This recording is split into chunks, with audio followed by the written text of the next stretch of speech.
Lotus reality and agro farming వారు premium farm land projects మన పొలం ఫేజ్ 1, 2 మరియు 3 కంప్లీట్ చేసుకొని మన పొలం phase 4 Wasar village at Narayana Khed లో ఆగస్టు 15 ఇండిపెండెన్స్ డే రోజు గ్రాండ్ లాంచ్ చేయడం జరుగుతోంది.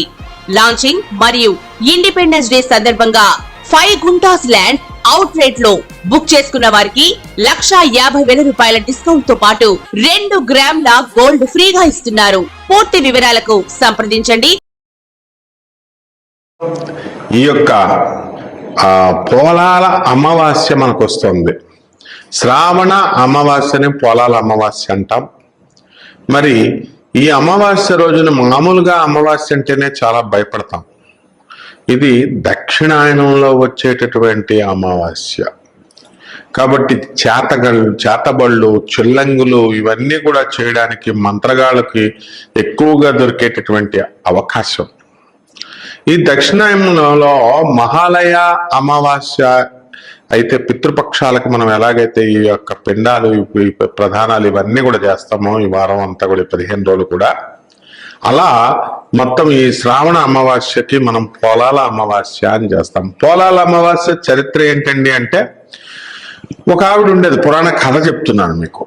ఆవిడ పిల్లలు పుడుతున్నారు ఒక అమావాస్యకి, 1 సంవత్సరం అవుతుంది. నెక్స్ట్ అమావాస్య వచ్చేసరికి ఆ పిల్లోడు చచ్చిపోతున్నాడు. ఇలా 5-6 సంతానాలు జరిగేసరికి అందరూ చచ్చిపోతుంటే అర్థం కాక ఆమె ఏం చేస్తుందో ఆ శవాలన్నీ తీసుకెళ్లి పోచమ్మ తల్లి గుడి, వాళ్ళ ఊర్లో ఉన్న పోచమ్మ తల్లి గుడిలో కింద పాతేస్తుంటే ఇలాగా కొన్ని రోజులు జరిగేసరికి ఆ పోచమ్మ తల్లిని ప్రార్థిస్తూ ఉంటే పోచమ్మ తల్లి ఏం చెప్పింది, నువ్వు ఒక వ్రతం చేశావు, ఆ పోలాల అమావాస్య వ్రతం. ఆ వ్రతంలో చిన్నపిల్లలు అల్లరి చేస్తున్నారని మధ్యలో నువ్వు ప్రసాదం ఇచ్చావు, మడి ఆచారం నువ్వు పాటించలేదు, కాబట్టి నీకేం చేస్తాను నేను, ఈ పిల్లలందరూ కూడా చనిపోవడానికి కారణం అది అంది.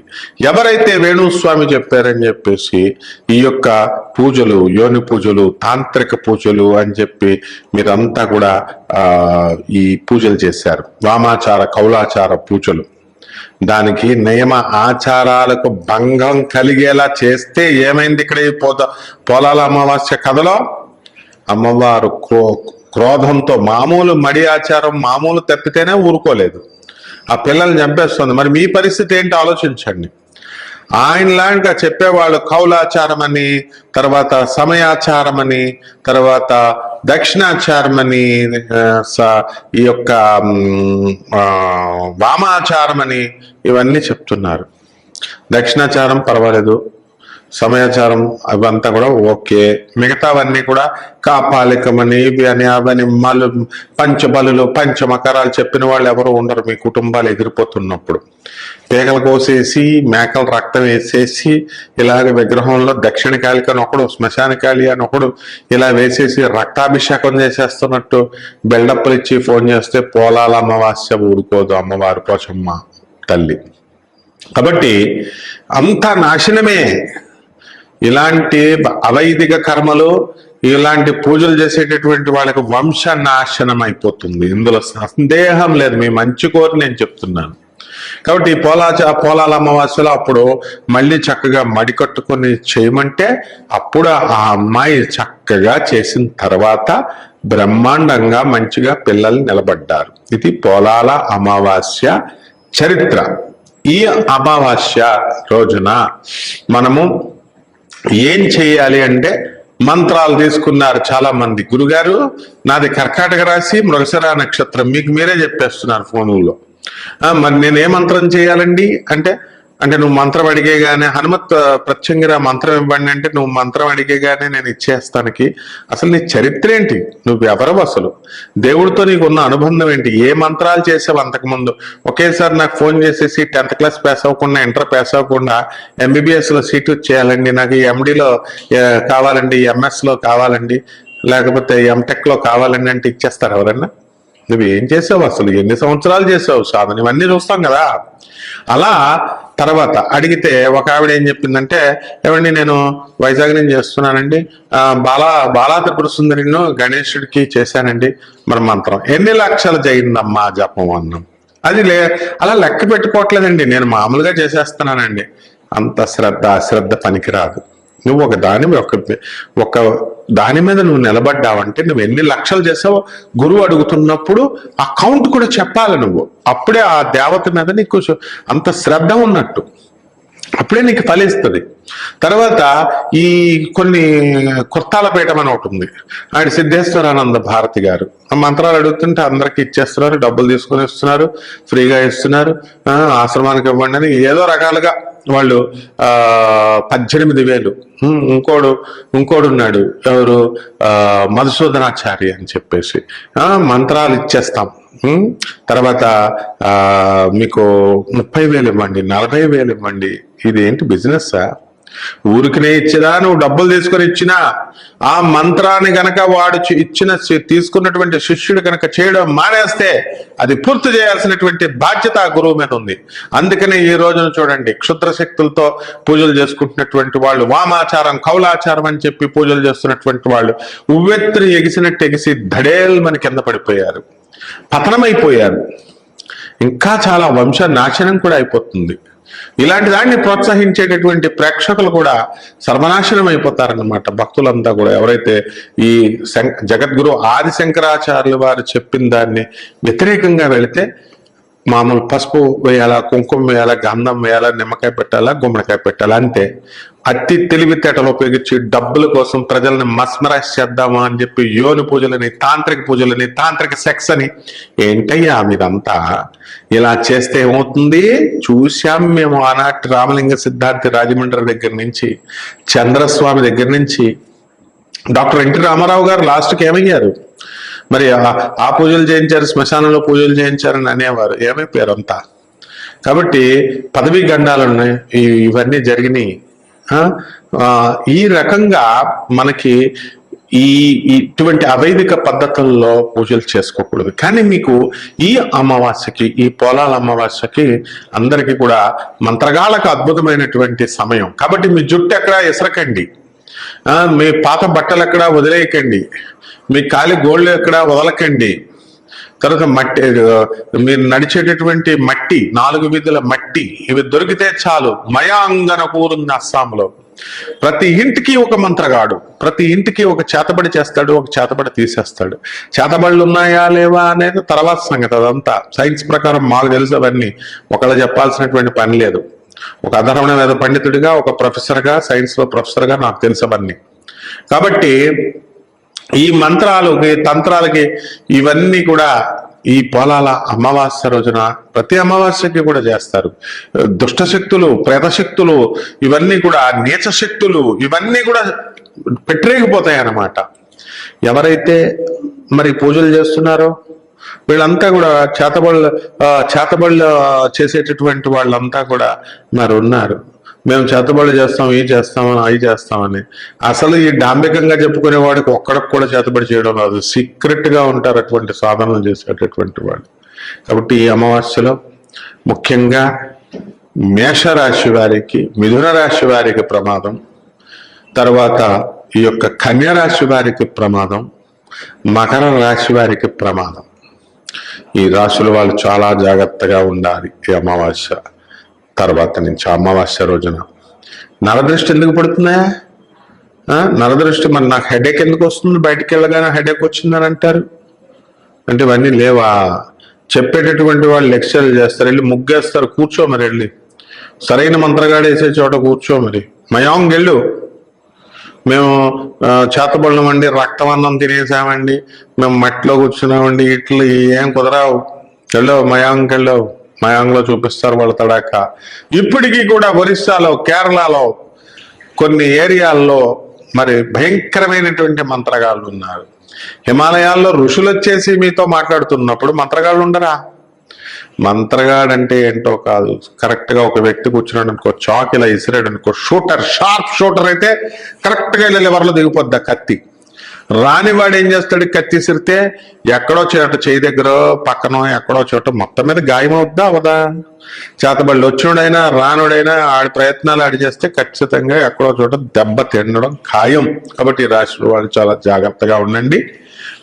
మరి ఈ రాశి వారికి జరిగేటటువంటి ఈ ఫలితాలు, ఈ గ్రహాల గోచారం ప్రకారం మనకి మీనరాశిలో రాహు ఉన్నాడు, వృషభ రాశిలో గురుడున్నాడు, కుంభరాశిలో శని వక్రించున్నాడు, రవి బుధులిద్దరూ కలిసి సింహరాశిలో ఉన్నారు, శని శుక్రకేతువులు ఇద్దరు కూడా కన్యారాశిలో ఉన్నారు, కుజుడు మిథున రాశిలో ఉన్నాడు. మరి ఆ రాశి ఫలితాలు ఒక్కొక్క రాశిని మనం చెప్పుకుందాం. మేషరాశి వారికి వ్యయంలో రాహు ఉన్నాడు.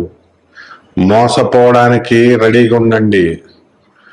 మరి ఇంట్లో సభ్యులే మోసం చేస్తారు, మీకు మీ ఫ్రెండ్సే మోసం చేస్తారు, బయట వాళ్ళు మోసం చేయాల్సిన అవసరం ఏముంది? ఎంతసేపు మేషరాశి వారికి మాకు బాగుందా అండి గురువుగారు, మోసపోవడానికి కూడా చూసుకోవాలి, నెగిటివ్ కూడా.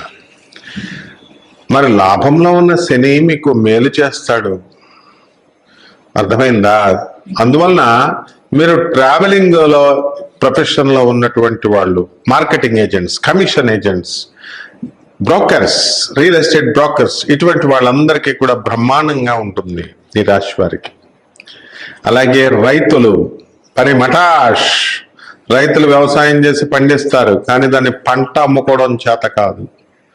రైతు బజారులో ఇవ్వకుండా కమిషన్ ఏజెంట్స్ తో మీకు పని ఏంటి? మీరు రైతులు కస్టమర్కి అమ్మలేరా? మీరు అగ్రికల్చరల్ ఆఫీసర్లు వాళ్ళు ఉన్నారు, వాళ్ళు చెప్పింది మీరు వినలేరా? వినండి, అప్పుడు లాస్ నుంచి మీరు బయటపడతారు. శత్రువులు మిత్రులు అయిపోతారు. అందువల్ల వాళ్ళందరికీ కూడా ఎవరైతే శత్రువు అనుకుంటారో వాళ్ళందరికీ కాఫీలు తాగారా, టిఫిన్లు తిన్నారా అని పెట్టండి, శత్రువులు మిత్రులు అయిపోతారు. అలాగే వ్యాపార రంగాల్లో ఉన్నటువంటి వాళ్ళు ఎలక్ట్రానిక్స్ జోలికి వెళ్ళకండి, కరెంట్ షాక్ కూడా ఉంది. కరెంట్ వ్యాపారం ముట్టుకోకండి, కరెంట్ షాక్ కూడా ఉంది. సాఫ్ట్వేర్ కంపెనీల జోలికి వెళ్ళకండి, పెట్టకండి, కరెంట్ షాక్ కూడా ఉంది. మరి ఏం చేయాలండి మేము?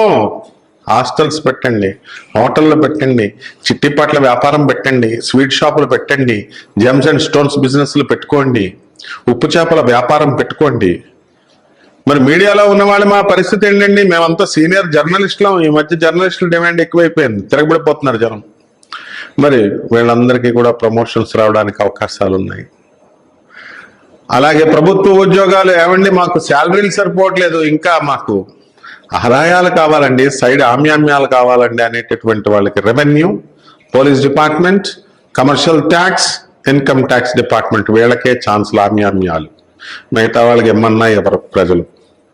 కాబట్టి ఈ యొక్క మేషరాశి వారికి అందరికీ కూడా బ్రహ్మాండంగా ఉంది, తిరుగులేదు. విద్యార్థులు కూడా ఎక్కువ కష్టపడి చదవాలి. కొంచెం విదేశాలకు సంబంధించినటువంటి మా విశ్వవిద్యాలయాల్లో సీట్లు మీకు వస్తాయి, ఉద్యోగాలు మీకు వస్తాయి. రాశి వారికి ఈ నెలలో జరిగేటటువంటి పరిహారాలు, మీ జాతకం బాగుండాలంటే, ఎదగాలంటే, ఇంకా బాగుండాలంటే ఏం చేయాలి? ఇప్పుడు మనకి వెన్నను తీసుకొచ్చి శ్రీకృష్ణ పరమాత్మ ముందు నైవేద్యం పెట్టాలి. ప్రతి గురువారం కూడా అటుకులు తీసుకొచ్చి శ్రీకృష్ణ పరమాత్మకి మీరు నైవేద్యం పెట్టాలి. ఇది మీరు చేయాల్సినటువంటిది బుధవారం నాడు చేయాలి. ఇకపోతే రెండవది, తెల్ల జిల్లేడు చుట్టూ దానికి నీళ్ళు వేసుకుంటూ తెల్ల జిల్లేడు చుట్టూ ప్రదక్షిణలు చేయండి.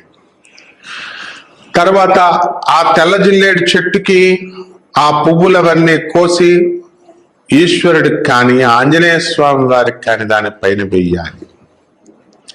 ఇది రెండవ రెమెడీ. మూడవ రెమెడీ వచ్చేసరికి రావి చెట్టు క్రింద కూర్చోవాలి, దానికి నీళ్లు పోసి ఒక్కొక్క మంత్రాన్ని, మీరు ఏ దేవుడిని అయితే తీసుకున్నారో, ఏ మంత్రాన్ని అయితే తీసుకున్నారో దాన్ని 10,000 సార్లు జపం చేయాలి. ఆ తర్వాత ఈ జపం తర్వాత పసుపు కుంకుమ అక్కడ వేసి దీపం వెలిగించి ఆ ప్రదక్షిణలు, మీరు ఎంత ప్రదక్షిణలు చేయాలా? 108 ప్రదక్షిణలు చేయాలా. 108 ప్రదక్షిణలు చేసి పంచదార కానీ బెల్లం ముక్క కానీ ఏదో ఒకటి నివేదన చేసి, ఇది 3వ రెమెడీ. 4వ రెమెడీ వచ్చేసరికి వినాయక చవితి మనకు వచ్చింది. ఈ వినాయక చవితి గణేష్ మహారాజుకి మీరు పూజలు చేసుకోవాలా. సోమవారం నాడు ఎన్ని సోమవారాలు వస్తే అన్ని సోమవారాలు కూడా మరి మోదకాలు తయారు చేయండి. అంటే ఈ యొక్క ఉండ్రాళ్ళు తయారు చేసా 21 ఉండలు, ఈ యొక్క ఉండ్రాళ్ళు అక్కడ స్వామివారికి నైవేద్యం పెట్టాలి. తర్వాత కాకులకి మీరు ఈ ఉండ్రాళ్ళని నివేదన చేయాలి. అంటే కాకులకి తినిపించాలి. అక్కడ పెట్టేసి ఉంచితే కాకులు తింటాయి. అప్పుడు మీ యొక్క శని దోషం పోతుంది రాశి వారికి. అలాగే ఈ నవగ్రహాల చుట్టూ తిరగాలే. నవగ్రహాల చుట్టూ తిరుగుతూ మరి మీరేం చేయాలా? ఓం శనేశ్వరాయ నమః అనేటటువంటి మహామంత్రంతో, జగద్గురువు శనీశ్వరుడు అనేటటువంటి భావనతో మీరు ఆ శనీశ్వరుడి మీద శనివారం నాడు అభిషేకం చేయాలి. ఏ పంతులు అవసరం లేదు, మీరే చెయ్యండి. అలాగే ఈ యాంత్రికంగా లేదా ఏదో సరదాగా గుడికి వెళ్ళినట్టు వెళితే నవగ్రహాలు పట్టేసుకుంటాయి మిమ్మల్ని.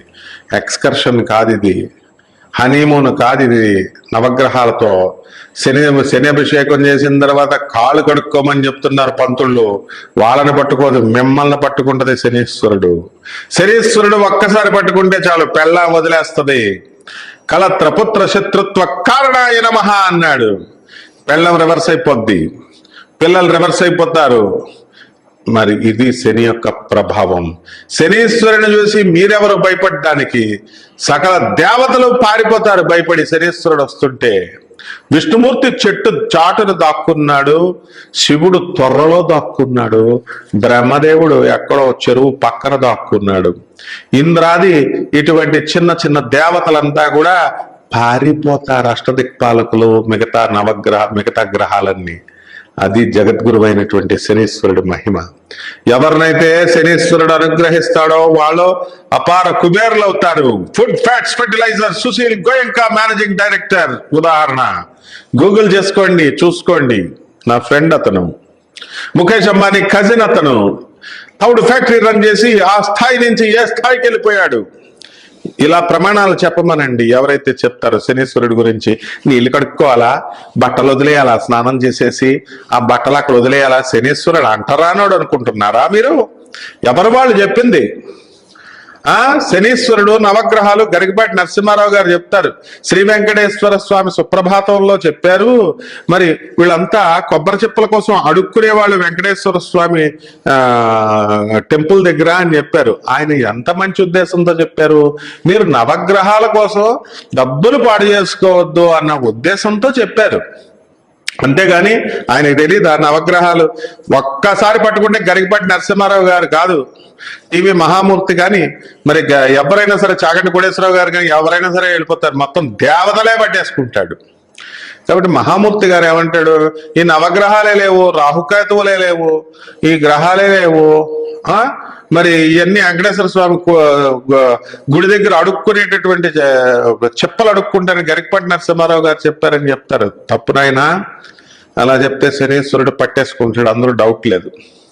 కాబట్టి ఈ భక్తులంతా కూడా ఈ రాశి వారు శనీశ్వరుడికి చక్కగా నవగ్రహాలకి శనీశ్వరుడికి అభిషేకం చేసిన తర్వాత కాళ్ళు నూనె అక్కడ పడితే కడుక్కోండి అంతే. అలాగే స్నానం చేయాలనుకుంటే చేయండి అంతేగాని శని దోషం పోతుంది, నెగిటివ్ వైబ్రేషన్ పోతుంది. శనీశ్వరుడు నెగిటివ్ వైబ్రేషన్ ఇస్తాడా మీకు?